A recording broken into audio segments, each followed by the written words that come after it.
ముఖ్యంగా పవన్ కళ్యాణ్ గారు అడవి తల్లి బాట అనే కార్యక్రమంలో భాగంగా ఏజెన్సీ అంటే గిరిజన ప్రాంతాల్లో అరకు, పాడేరు ఈ ప్రాంతాల్లో ముఖ్యంగా పవన్ కళ్యాణ్ గారు నిన్న అక్కడ రోడ్ల శంకుస్థాపనకు, అభివృద్ధి జరిగిన పనులకి ఆయన ప్రారంభోత్సవాలు చేయడానికి అక్కడున్న గిరిజన ప్రజలతో కలిసి ఆయన అయితే పర్యటించడం జరిగింది. అక్కడ ఎటువంటి సమస్యలు ఉన్నాయి, ఇంకా ఎటువంటి అభివృద్ధి చేయాలి, ఎటువంటి పనులు చేపట్టాలనే దాని మీద ఆయన పూర్తి సమీక్షలు అయితే చేసుకోవడం జరిగింది.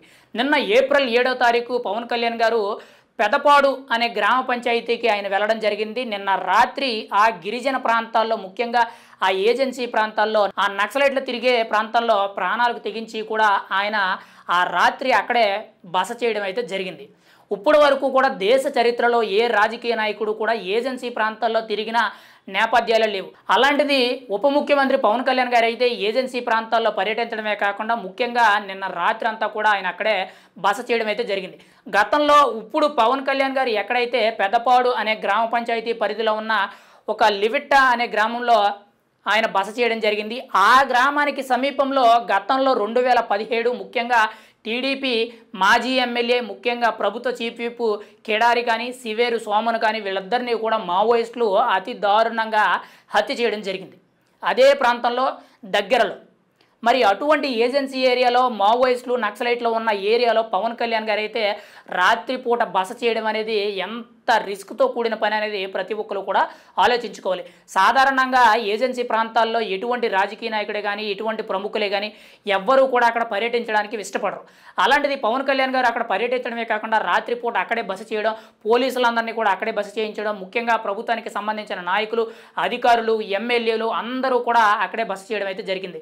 మామూలుగా సాధారణంగా చుట్టుపక్కల ఒకవేళ ఆ నియోజకవర్గ ఎమ్మెల్యే అయితే ఒకవేళ నియోజకవర్గంలో ఏమైనా పని ఉంటే వెళ్ళి రావడమే తప్పితే ఒకవేళ బస చేయవలసిన పరిస్థితి వస్తే దగ్గరలో ఉన్న సిటీకి వెళ్ళిపోవడం అయితే జరుగుతుంది. అంతే తప్పితే ఏజెన్సీ ప్రాంతాల్లో ఎవ్వరూ కూడా పర్యటించడమే చాలా అరుదైన సందర్భం. అటువంటిది రాత్రంతా కూడా అక్కడే పడుకొని అక్కడే ఉండడం అనేది చాలా గొప్ప విషయం మనం అయితే చెప్పుకోవచ్చు.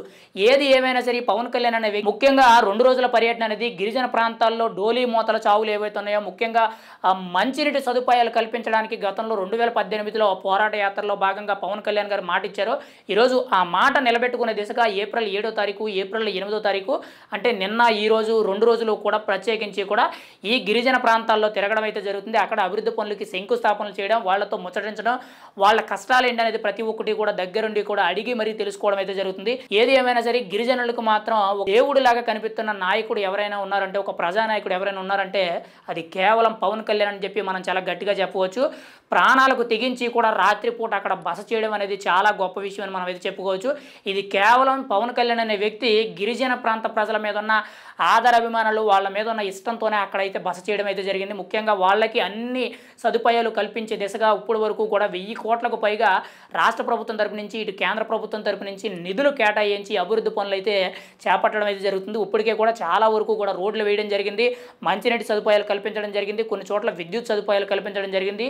ఈ 3 కూడా చాలా కీలకంగా తీసుకుంటూ పవన్ కళ్యాణ్ గారు పంచాయతీరాజ్ శాఖలోనే కానీ, గ్రామీణాభివృద్ధి శాఖ, మెయిన్గా అటవీ పర్యావరణ శాఖ ఏదైతే ఉందో ఈ 3 శాఖలకి కీలకంగా తీసుకొని ఈ అభివృద్ధి పనులన్నీ కూడా చాలా దృష్టి పెట్టి కూడా దగ్గరుండి కూడా అభివృద్ధి పనులు అనేవి చేయించడం అయితే జరుగుతుంది. ఏది ఏమైనా సరే గిరిజన ప్రాంత ప్రజలకి ఒక మహర్దశ పట్టుకుంది. వాళ్ళ అభివృద్ధి ఈరోజు రాష్ట్ర అభివృద్ధి అనే విధంగా పవన్ కళ్యాణ్ గారు అయితే వరుసగా అభివృద్ధి కార్యక్రమాలు చేసుకుంటూ పోవడం అయితే జరుగుతుంది.